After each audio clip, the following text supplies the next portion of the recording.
എല്ലാ മ്യൂസിക് ഡയറക്ടേഴ്സും അവരുടേതായ സിഗ്നേച്ചർ ഉണ്ടാവും. രവീന്ദ്രൻ മാഷ് നമ്മുടെ മലയാളത്തിൽ സെമി ക്ലാസിക്കലായിട്ടുള്ള കുറേ ഹിറ്റുകൾ നമുക്ക് നൽകിയിട്ടുണ്ട്, കുറേ മെലഡികൾ നൽകിയിട്ടുണ്ട്, അടിപൊളി പാട്ടുകൾ നൽകിയിട്ടുണ്ട്. പക്ഷേ അദ്ദേഹത്തിൻ്റെ സെമി ക്ലാസിക്കൽ എന്ന് പറയുന്നത് ഒരു പ്രത്യേക ഒരു സംഭവമാണ്. ദാസേട്ടൻ്റെ ശബ്ദത്തിനെ മാക്സിമം യൂസ് ചെയ്തിട്ടുള്ള ഒരു സംഗീത സംവിധായകൻ എന്ന് വേണമെങ്കിൽ നമുക്ക് രവീന്ദ്രൻ മാഷിനെ വിശേഷിപ്പിക്കാം. രവീന്ദ്രൻ മാഷിൻ്റെ ലാബിലെ ഒരു പരീക്ഷണ വസ്തുവായിരുന്നു ദാസേട്ടൻ്റെ ശബ്ദം എന്ന് വേണമെങ്കിൽ പറയാം. കാരണം ആ ശബ്ദത്തിന് മാക്സിമം എല്ലാ റേഞ്ചും യൂസ് ചെയ്തിട്ടുള്ള സംഗീത സംവിധായകനാണ്. സാധാരണ ജനങ്ങൾക്ക് കൂടുതൽ സംഗീതത്തിലേക്ക്, കർണാടക സംഗീതത്തിലേക്കും ഒക്കെ കൂടുതൽ ഇൻട്രസ്റ്റ് ഉണ്ടാവാൻ ഒരു കാരണക്കാരൻ കൂടിയാണ് അദ്ദേഹം ചെയ്തിട്ടുള്ള ക്ലാസിക് മൂവീസ്.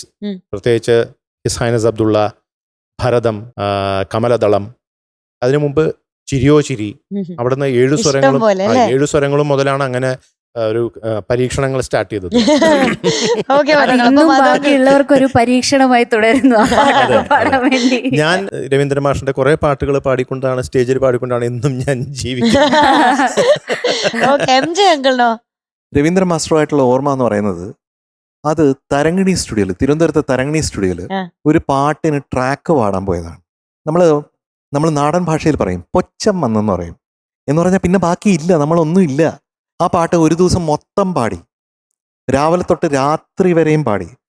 ആയില്യം നാളിൽ പ്രിയ സാർവഭൗമൻ വരും നേരം, അങ്ങനെയാണ് തുടങ്ങുന്നത്. ഭയങ്കര ടഫാണ്. പല റേഞ്ചസിൽ പോവും, നല്ല സ്പീഡിൽ പാട്ട് പോവുകയും ചെയ്യും. അപ്പോൾ തരങ്ങിണിയിലെ ഓർക്കസ്ട്ര എങ്ങനെ വായിച്ച് പിന്നെയും നമ്മുടെ വയലിനിൽ രഘുമാഷും അങ്ങനെയൊക്കെ ഉള്ള ആൾക്കാരാണ്, അവരൊക്കെ വായിച്ച് രാവിലെ തൊട്ട് രാത്രി വരെയും റെക്കോർഡ് ചെയ്ത്.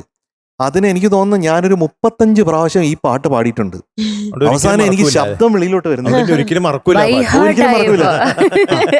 അപ്പൊ അവസാനം മാസ്റ്റർ പറഞ്ഞു ഓക്കെ എന്ന് പറഞ്ഞു. രാത്രി 9:45 10 മണിയായപ്പോഴും പറഞ്ഞു.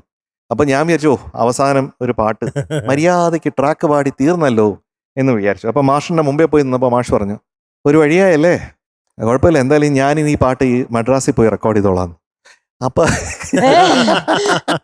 എന്ന് പറഞ്ഞാൽ അത് പെർഫെക്റ്റ് ആയില്ല, ഞാൻ പാടിയതല്ല.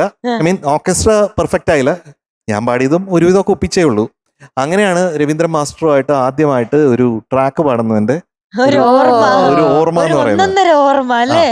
പിന്നെ രവീന്ദ്ര മാസ്റ്റർ ഒരു ദിവസം എന്നെ വിളിച്ചു, മണിക്കുയിലേ എന്നുള്ള പാട്ട് ഇറങ്ങിയ സമയത്ത് എന്നെ വിളിച്ചിട്ട് പറഞ്ഞു, നീ നന്നായിട്ട് ചെയ്തിട്ടുണ്ട് എന്ന് പറഞ്ഞ. അപ്പൊ അത് എനിക്ക് വലിയൊരു ഓർമ്മ. വിളിക്കണേ ശബ്ദം ഭയങ്കര ഗംഭീരമുള്ള ശബ്ദം. എന്റെ കയ്യിൽ ഒരുപാട് ഉരുപ്പിടികളുണ്ട് എന്നൊക്കെ പറയും. അങ്ങനെയൊക്കെ സംസാരിക്കും.